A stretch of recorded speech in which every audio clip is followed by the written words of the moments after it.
Hey guys, Akil here. If you frequent the podcast, then you know that a common theme to success is productivity and efficiency. And that's exactly why I chose Spotify for podcasters. Not only can I schedule, edit, and monetize from a single place, but I can also record from my phone, just in case one of those random ideas pops into my head and I got to get it out before I forget about it.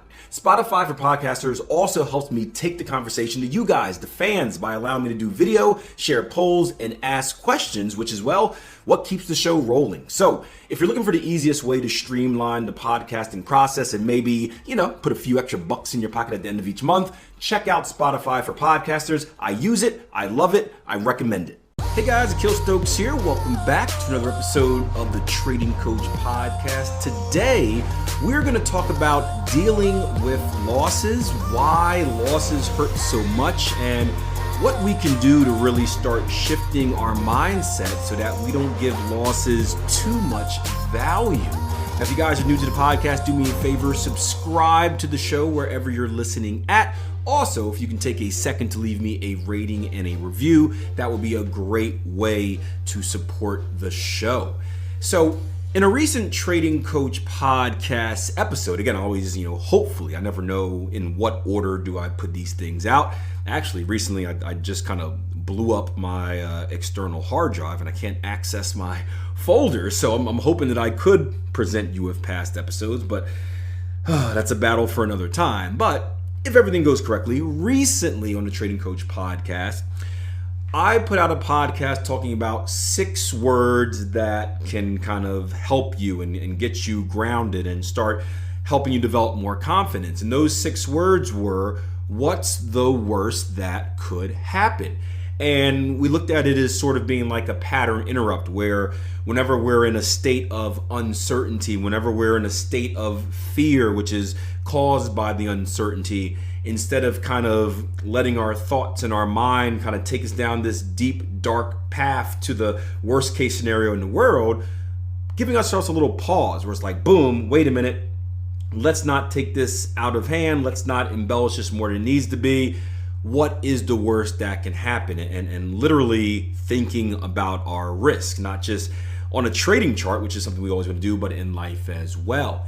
And I want to follow up on that and just talk about risk and loss and fear, because these are common traits that we see in struggling traders, mainly because these are common traits that we see in human beings, right? So we need to understand, right? Losses, well, in general, pain, as far as like emotions go, right? There are 2 main emotional drivers, right? There is pain and there is pleasure. We will always, pain will always outweigh pleasure, meaning the fear of certain pain is worth more, is greater than the joy of certain pleasure, right? For you guys that are, expert procrastinators or serial procrastinators like me, right? This is a perfect example. So think about having a task that has a due date. Maybe you have to do a project for work and that project is due on Friday. And if you don't do this project, you're going to get fired, right? Well, you have 2 choices, right? You can do it super early on, and some of you guys are wired that way, where you're really like, hey, as soon as I get the project, I got to get it out the way. You can get it done early on. You can have that pleasure of feeling like, yeah, I accomplished what I needed to accomplish. Now it's done. Or you can leave it to the last minute and procrastinate. And what happens with those people that procrastinate, what they're doing is they're balancing pleasure and pain. They're getting pleasure by not doing the project and doing something else, getting pleasure by not doing the project and doing something else. And then finally, as you get closer to that date, you reach a point where the pain or the potential pain of knowing like, hey, if I don't start this now, I'm going to be in trouble, outweighs any pleasure of the other stuff that you can do, and then boom, you're forced to do it. And we value pain, we value losses the same way. If we were to put a kind of a winning scenario and a losing scenario on kind of the same balance. So let's say I give you a trading situation where, or just any type of bet where I said, hey, here's the bet. You have a 50-50 chance, right? Let's flip a coin. You have a 50-50 chance of winning, a 50-50 chance of you losing. If you win, you get $10. If you lose, you give me $10, right? So everything is exactly even for this one chance bet. Let me ask yourself this question. Let me ask you this question. Would you take that bet? Again, one coin flip, 50-50 chance. If you win the same amount as what you would give me if you lost, right? Most of you would say no, right? Now, why would you say no?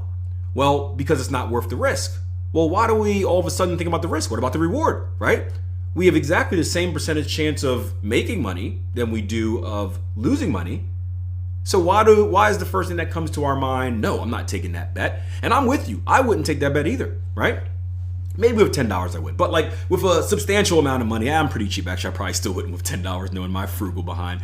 But the point is, all things equal, we're always going to choose the risk or value the risk more than the potential reward.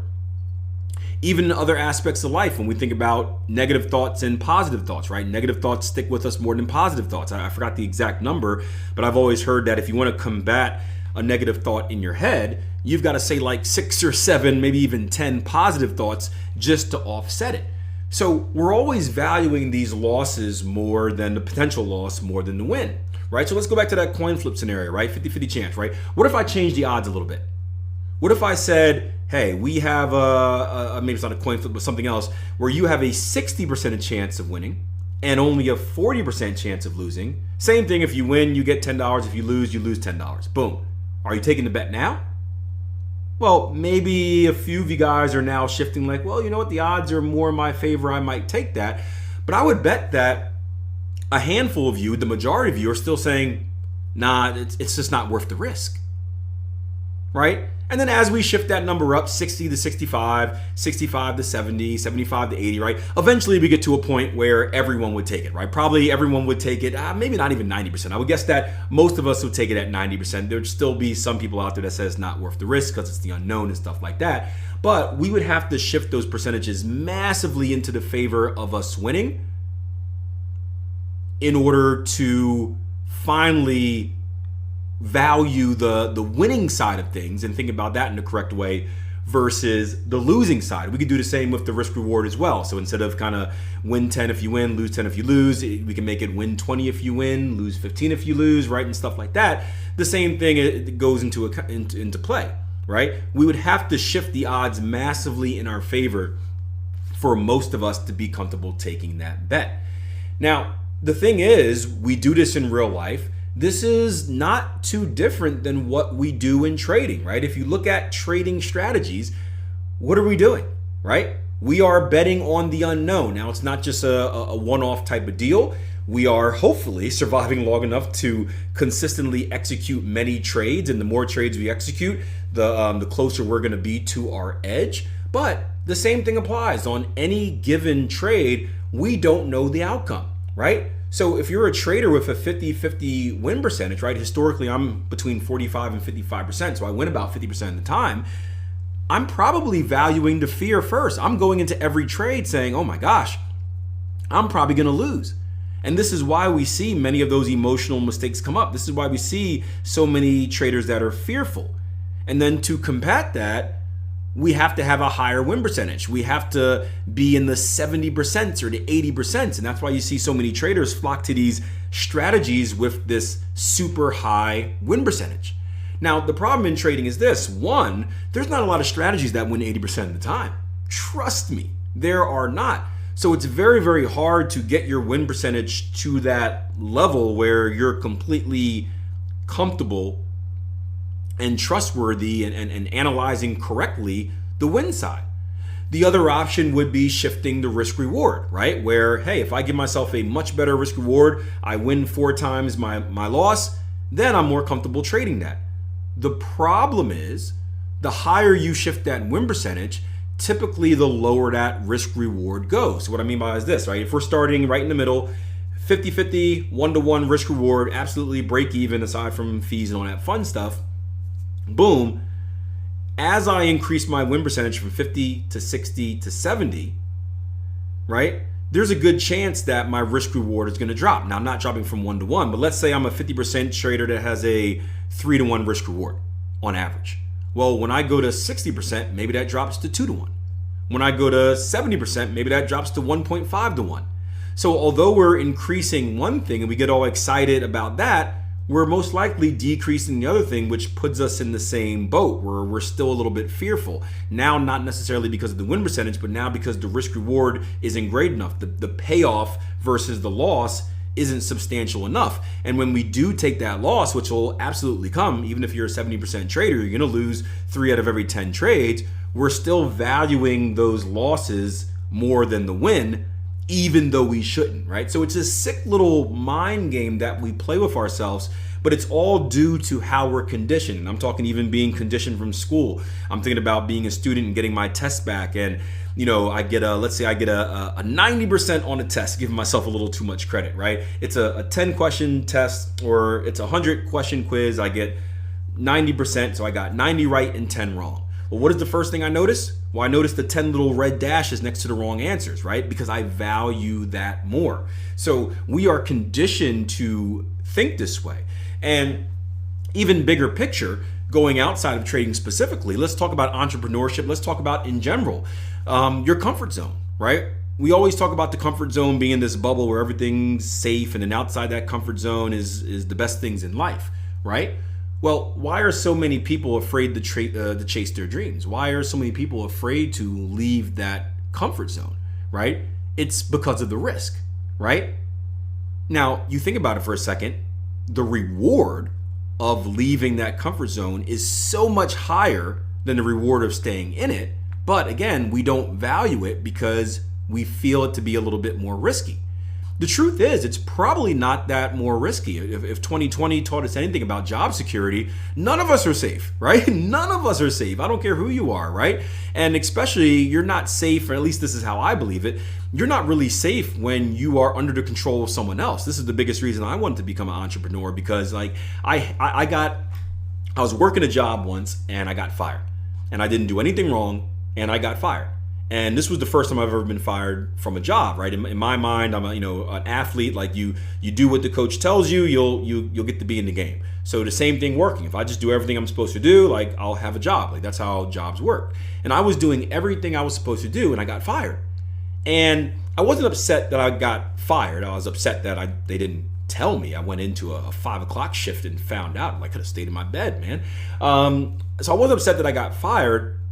I was more so baffled because I didn't understand why. Everything that I thought I knew was wrong. And it was the first time I realized that, man, like I can do everything right and I can still have my cord cut, right? The cord of the boss, the CEO that's, controlling me, right? And again, 2020 was an example of that. It's unfortunate that so many people got laid off, but you take a look at job security. So many people doing everything right, and the companies had no choice because the companies aren't going to lose money. You're the first to go, right? So the risk of being in that comfort zone isn't necessarily too much different than the risk of going on your own. In fact, I would say that at least in going on your own, you have complete control. And if you're someone that trusts yourself or trusts your decision making and you hire the right people, right? You have complete control whether you win or lose. Now, not saying everyone should be an entrepreneur. Some people love that. I personally love that. Some people don't. Right? And this goes back to the conversation we had on a previous podcast about winning, right? Some people are ingrained to like, hey, winners win, I'm going to do whatever it takes. Some people aren't there yet. But the fact is, we are reducing the risk that exists inside this comfort zone. We are inflating the risk that exists outside of it. And add that to the fact that we're already biased on the risk side of things and the pain side of things versus the pleasure side of things. This is why so many people are afraid to take that jump. And this is why so many of your friends and family kind of laugh at you and say, oh no, you shouldn't do it when you talk about taking that jump. So we need to change the way we look at losses. We need to throw in that pattern interrupt and look at them from a kind of a numerical standpoint. We don't want to look at them from an emotional feel. We need to take a look at the numbers and judge it off of kind of that quantitative data. And if you throw in a pattern interrupt, if you judge it correctly, if you have someone else judge it for you, you'll slowly work your way from assuming loss, assuming pain, assuming bad, and valuing it so much more than the upside, to looking at things more even and actually making the right decision. Now, if you feel it was the right decision to listen to this podcast, thank you. That's great. Glad you're tuning in. Make sure you tune in each and every episode. Something else you can do if you're more interested in trading specifically, check out our website, www.tier1trading.com. We have a risk-free trial membership. It gets you on the platform. You get a chance to play around and break stuff and learn stuff before making any type of decision on if it's the right place for you. So head over to www.tier1trading.com. Check out that 14-day risk-free trial membership. Get on the platform, say hello, join some sessions, and I'll see you guys next episode.